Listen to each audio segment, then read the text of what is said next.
forbidden fire, the 3,000-year mystery of Chaharshanbe Suri. The cold open and the stakes.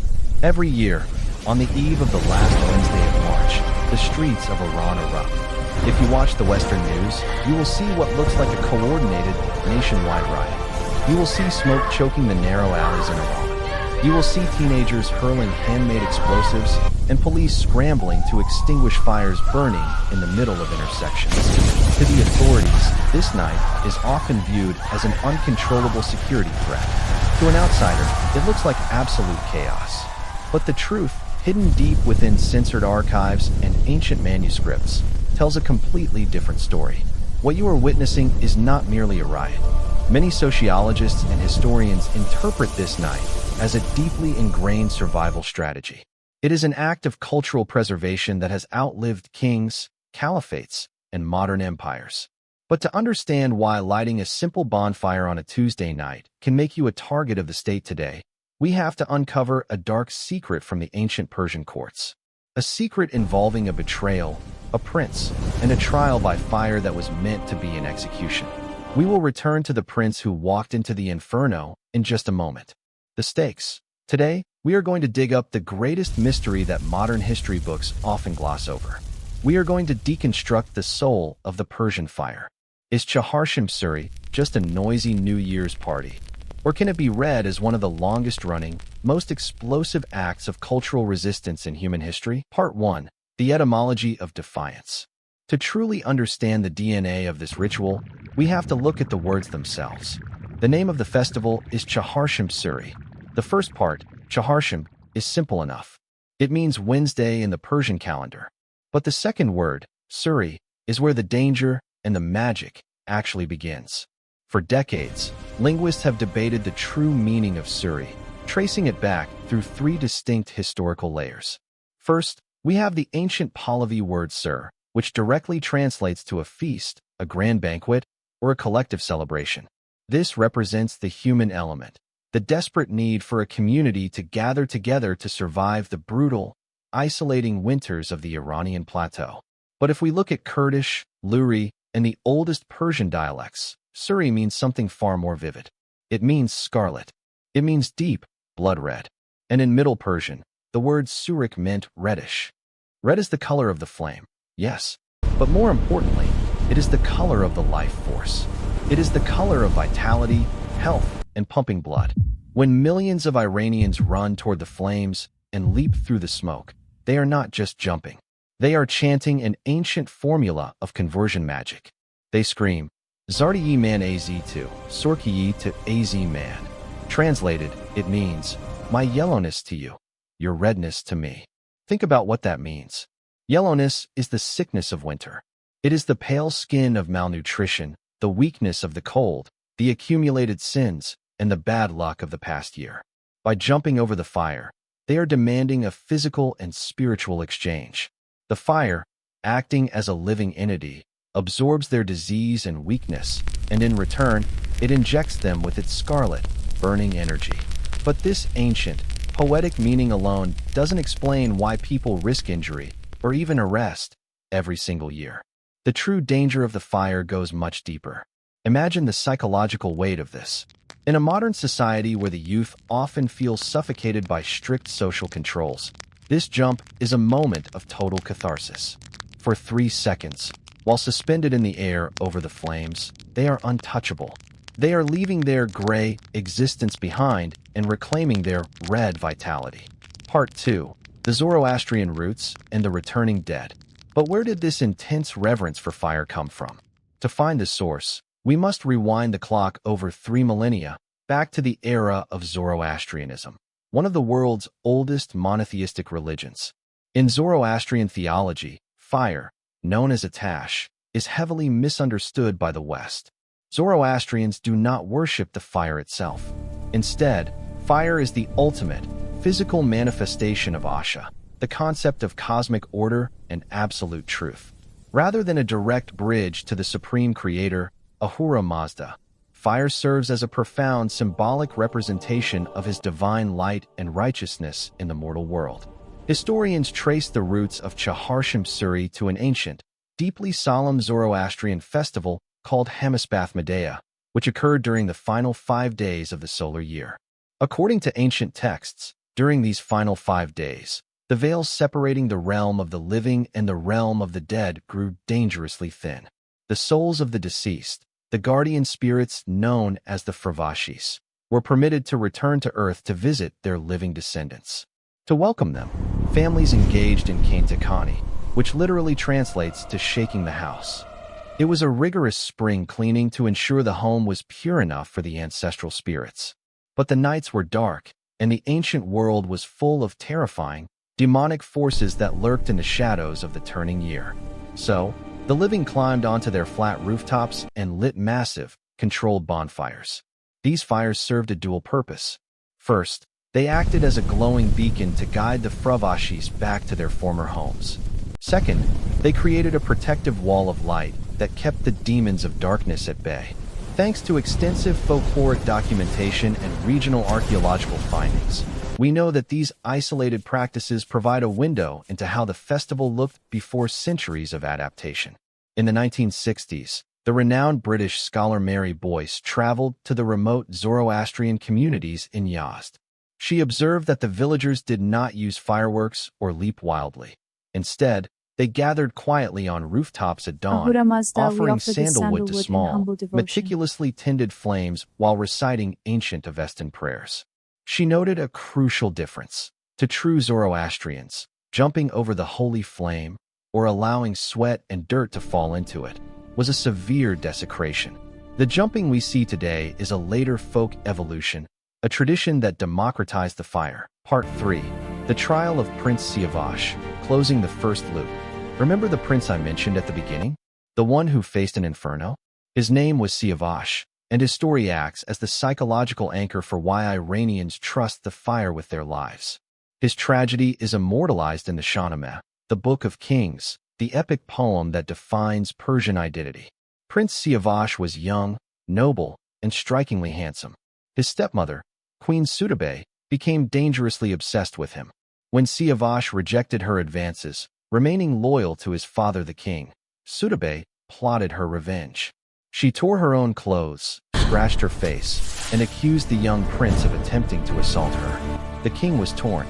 In the ancient Persian justice system, when human logic failed to find the truth, they turned to the ultimate judge, Asha, the divine fire. The king ordered a mountain of wood to be gathered. They built a narrow corridor, pouring black oil over the logs, and ignited a fire so massive that the epic says the heat could be felt miles away. Siavash was ordered to ride his black stallion directly through the center of the Inferno. If he was guilty, the fire would consume him.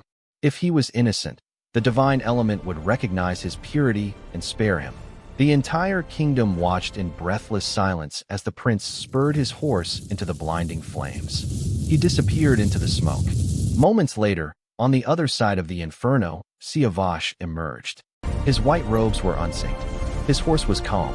He was completely, miraculously untouched. This myth permanently cemented a truth in the Iranian mind. Fire is the ultimate lie detector. It is the witness to truth. When you watch Iranians leaping over the flames today, they are not just playing with pyrotechnics. They are symbolically reenacting the trial of Siavash. They are presenting their souls to the fire, asking it to verify their purity and burn away the accusations and burdens of the past year. Part 4. The Islamic Era and the Tactical Wednesday. But history is written by the victors. In the 7th century, the Arab invasion brought Islam to Persia. The new rulers looked at the mountaintop fires and the rooftop rituals with deep suspicion. To them, this was dangerous, pagan behavior that needed to be eradicated. Yet, the fire ritual was so deeply woven into the cultural fabric and collective memory of the Persian people that it simply refused to die. Instead of fighting a losing battle against the new caliphate, the Iranians did something brilliant. They adapted. They secularized the festival just enough to let it slip under the radar of the religious police of the time. But why did they choose to hold this festival specifically on the eve of the last Wednesday of the year? Ancient Persians didn't even use a 7-day week system. The answer reveals a genius act of cultural defiance. In early Arab tradition, Wednesdays, known as Yom al-Arbaweh, were widely considered to be unlucky, ominous days. The Persians took this superstition and flipped it on its head. By lighting their sacred, luck-bringing fires specifically on the eve of the Arab unlucky day, they were actively neutralizing the bad omen. They used their ancient magic to burn away the imposed bad luck. Make no mistake, without this exact, calculated adaptation, the ritual would have likely vanished forever under the weight of the new empire. To further legitimize the practice under Islamic rule, new narratives were born. According to later folk understanding, locals began whispering that the fires were actually a tribute to Mokhtar al-Thaqafi, a 7th-century rebel who led a bloody revolt. They claimed Mokhtar used rooftop fires as a tactical signal to launch his rebellion. While historians debate the factual accuracy of this link, as a folkloric narrative, it worked perfectly. By wrapping their ancient fire ritual in the protective cloak of Islamic political history, the Persians ensured its survival. Part 5. Solidarity, Magic, and the Spiritual Feast. Beneath the ancient magic and the historical rebellion, there is a quieter, perhaps even more powerful force at work during Chaharshanbe Suri. It is the raw, undeniable power of human solidarity. In a society that is often strictly divided by social class, economic struggle, and political boundaries, the fire acts as the great equalizer. For one night, the rigid hierarchies of daily life completely melt away. You cannot buy a VIP ticket to a street fire. The flame does not care how much money you have in the bank or what neighborhood you live in. Neighbors who might not have spoken a single word to each other all year suddenly find themselves standing shoulder to shoulder in the freezing March air. They work together, gathering scrap wood, broken pallets, and dried branches to keep the communal fire alive. When teenagers run through the streets banging their spoons during a ritual called kashikzani, they aren't just begging for treats. They drape themselves in long sheets, rendering themselves faceless to represent the invisible ancestral spirits. They walk through the dark alleys, stopping at doors, and bang a spoon against a metal bowl in total silence. By doing this, they are actively forcing the neighborhood to interact. They are pulling the elderly out of their lonely apartments and bringing them to the doorways. There is another ritual designed to destroy bad luck mechanically, Shikani, the shattering of the pots. A family takes an old terracotta pot, fills it with charcoal to represent misfortune, salt to ward off the evil eye, and a coin to represent poverty. They swing it around their heads to absorb the household's invisible misfortunes and hurl it from the roof. As the pot shatters on the cobblestones, the demons trapped inside are destroyed. This psychological healing is cemented through a spiritual feast. The night centers around Agili Mashkogosha, literally, the problem-solving nuts. It is a mix of 7 ingredients, including walnuts for intellect, pistachios for joy, and dried figs for the sweetness of life after hardship. When families pass these nuts around, they are looking their neighbors in the eye and saying, "Your problems are my problems. We will survive the coming year together." This is followed by ashi reshta, a thick, fragrant noodle soup. The noodles, or reshta, symbolize the tangled threads and paths of human destiny. The belief is that by consuming the noodles, you are internally untangling the complicated knots of your life, ensuring a smooth path forward. Part 6. The Modern Guerrilla War and Conclusion. Which brings us to today. If you look at the streets of modern Iran, the quiet, meditative fires on the mountain peaks are mostly gone. They have been replaced by the deafening crack of industrial firecrackers and homemade rockets. For many families, of course, the night remains a joyous cultural party, a time to eat, dance, and be with loved ones. But for others, especially the younger generation, the festival has morphed into a potent political symbol. Many of the older generation look at the explosive streets and weep, claiming the sacred spirit of the fire has been killed by the noise. But if we analyze this through the lens of history, we see the exact same survival instinct that existed 1,400 years ago. Think about the physics of a bonfire. It takes hours to build. It sits in one place.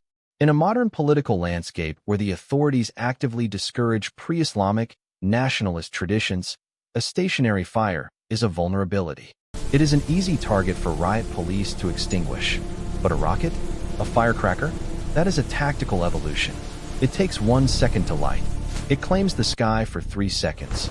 And by the time the police look up, the youth have already vanished into the shadows of the alleyway. You can stamp out a fire on the asphalt, but you cannot arrest a spark that is already flying through the sky. In the diaspora, in cities like Stockholm, Los Angeles, and London, the fear is gone, and the festival blooms into massive, peaceful celebrations with tens of thousands of people dancing in open parks, proving the cultural endurance of the ritual. Chaharshanbe Suri is not just a party. It is a declaration of existence carried through thousands of years of history. From the Zoroastrian priests guarding the flame in Yazd, to Prince Siavash riding through the Inferno, to a teenager lighting a sparkler on a dark street in Iran, the message is exactly the same. They are saying, we are still here, and our fire has not gone out.